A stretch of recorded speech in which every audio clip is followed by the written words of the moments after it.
Buenas tardes, jóvenes del primer grado de secundaria de Divino Maestro. Hoy día vamos a presentar otro tema de ciencia y tecnología denominado clasificación de los seres vivos. Si te pidieran que ordenes estos seres vivos, ¿cómo los clasificarías? Estas preguntas las vamos a responder mentalmente. ¿Qué criterios has tomado en cuenta? ¿Qué criterios emplearán los científicos para clasificar a los seres vivos? ¿Ya? Solamente lo respondemos mentalmente las preguntas. Veamos qué es la taxonomía. La taxonomía es una rama de la biología que se encarga de el estudio del ordenamiento de los seres vivos. ¿Ya? Entonces veamos cómo comienza esto. Antiguamente a los seres vivos se los clasificaba de diferentes maneras, ¿no?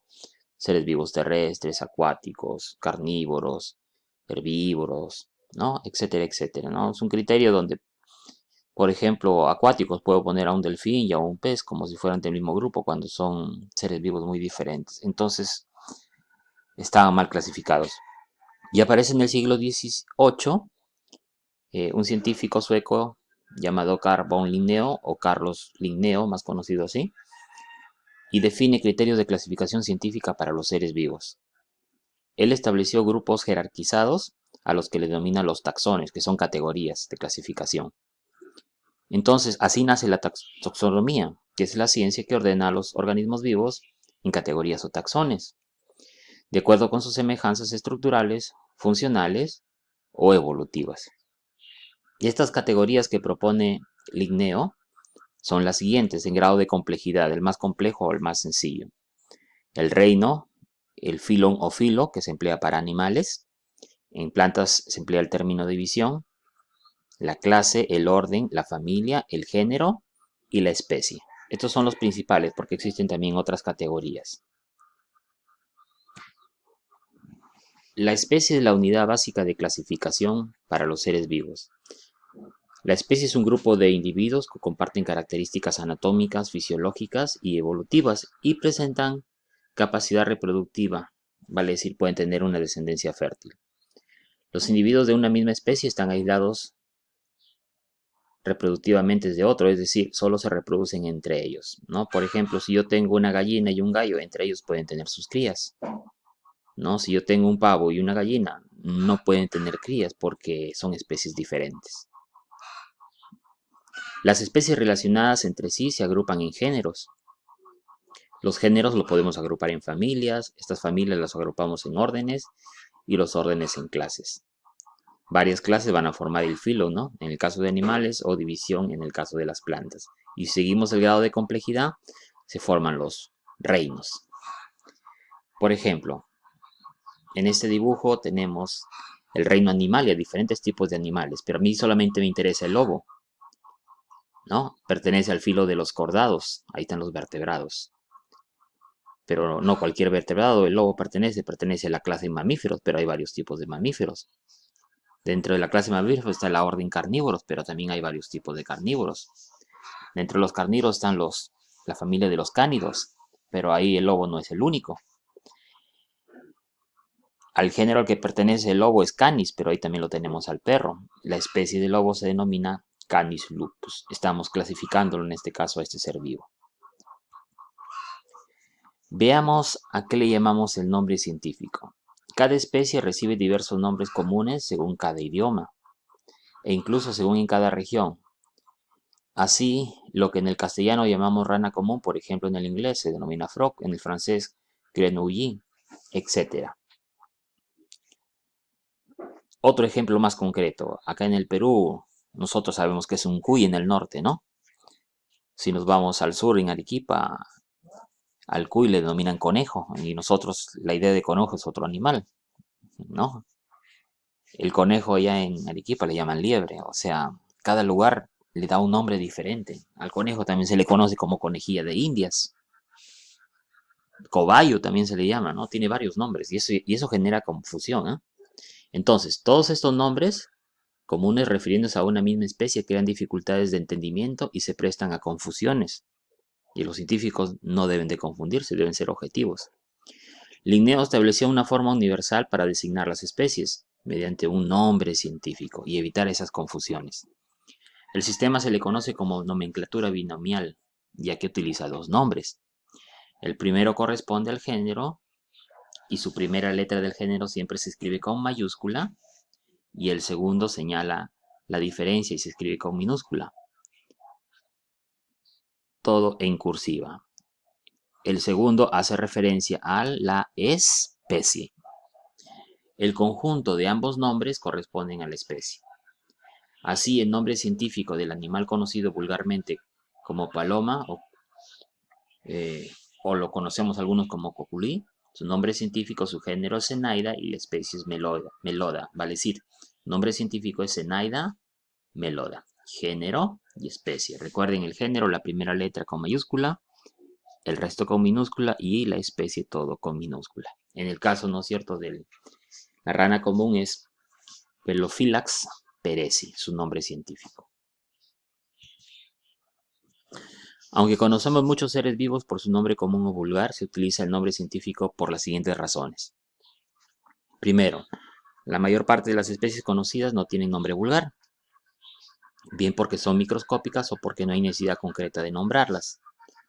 Segundo, el nombre científico es universal, común a todos los idiomas.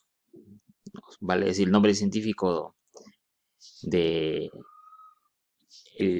cuy, ¿no es cierto?, que su nombre se llama Cavia porcellus. Ese nombre científico va a ser igual en España, en Inglaterra, en la China, en el Japón, y eso no genera confusión. El nombre vulgar es diferente según cada idioma e incluso puede variar según países o regiones. Además, es poco preciso, pues a veces un mismo nombre se le designa a especies diferentes y esa parte puede llevar a confusión, ¿no? Acá tenemos tres especies diferentes, el ser humano, el caballo y la papa. Cada uno tiene su reino, su filo, su clase, su orden, su familia, su género y su especie. Nosotros somos Homo sapiens, los caballos son Equus caballos y la papa se denomina Solanum tuberoso. Los reinos biológicos. Los seres vivos se clasifican teniendo en cuenta los siguientes criterios para establecer los reinos biológicos o los reinos de los seres vivos. Primer criterio, el tipo de células, si es una célula procariota o eucariota. El número de células, si es un ser vivo unicelular o pluricelular. El nivel de organización, ya sea si se queda como célula, si las células pueden formar una colonia, si pueden formar tejidos o pueden formar órganos. Otro criterio es la forma de nutrición, ya sea una nutrición autótrofa o nutrición heterótrofa. Entonces, esos criterios me sirven para hacer la clasificación de los reinos de los seres vivos, los reinos biológicos. Acá tenemos la propuesta actual de clasificación de los seres vivos que nos propone 6 reinos, ¿no? Basado en la propuesta de Robert Whittaker en 1969 que proponía 5 reinos, ¿ya? ¿Cuáles eran los reinos que proponía Robert Whittaker? El reino procariota, que se refiere a las bacterias, el reino protista, fungi, plantae y animalia. En la actualidad son 6 ya, el reino eubacteria, archaea, protista, fungi, plantae y animalia, ¿ya? Entonces, ¿qué podemos ver acá? Que los criterios de clasificación son los tipos de célula, procariota y eucariota. El número de células, si son unicelulares o son pluricelulares. ¿Ve? Otro criterio, el nivel de organización. Se quedan como células, forman colonias, tejidos u órganos. El otro criterio es el tipo de nutrición. Si son autótrofos, son heterótrofos. De repente tienen los dos tipos de nutrición. Y también otras características secundarias, ¿no? Por ejemplo, son microscópicos, macroscópicos, en qué lugar pueden vivir, si tienen algún tipo de desplazamiento, etcétera, etcétera. También son formas de clasificar. Más adelante vamos a ver conforme avanzamos en ciencia y tecnología. Evolución de los organismos. La gran diversidad de los seres vivos es producto de la evolución. Y la ciencia que estudia la evolución se llama filogenia. ¿Ya? Entonces, la filogenia se encarga del estudio de la evolución en las diferentes especies o seres vivos. La evolución son los cambios graduales producidos en los seres vivos a lo largo del tiempo. ¿ya? La evolución no es de un segundo a otro segundo, sino implica miles, millones de años. Los científicos que estudian la evolución han determinado lo siguiente. Las especies actuales tienen antepasados comunes. El ser humano y otros primates tienen un antepasado común. Por ejemplo, a ver, los lobos, los zorros, los perros son parecidos aunque pertenezcan a especies diferentes. ¿A qué se debe esto? A que provienen de un antepasado común. Las especies antiguas incorporan adaptaciones que les permitieron vivir en los distintos ambientes, dando origen con el tiempo a todas las especies, incluyendo las actuales. El clima, la tierra, los ecosistemas no son estáticos, son cambiantes.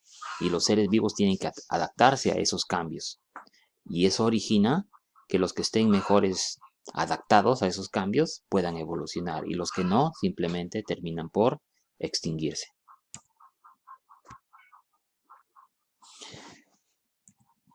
Acá tenemos lo que se denomina el árbol filogenético de los seres vivos, ¿no? Los seres vivos inicialmente que poblaron la Tierra fueron unicelulares, fueron procariotas, y acá comienzan a dividirse los primeros procariotas, el reino Archaea, el reino de Bacteria.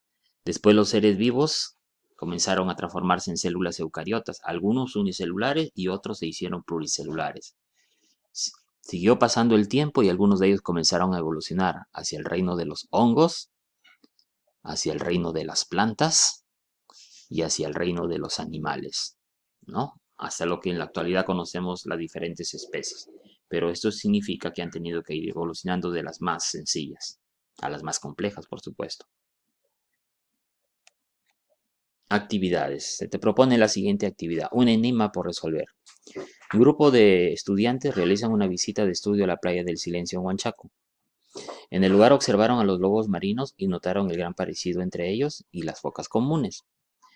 A partir de su observación, se plantea el siguiente problema.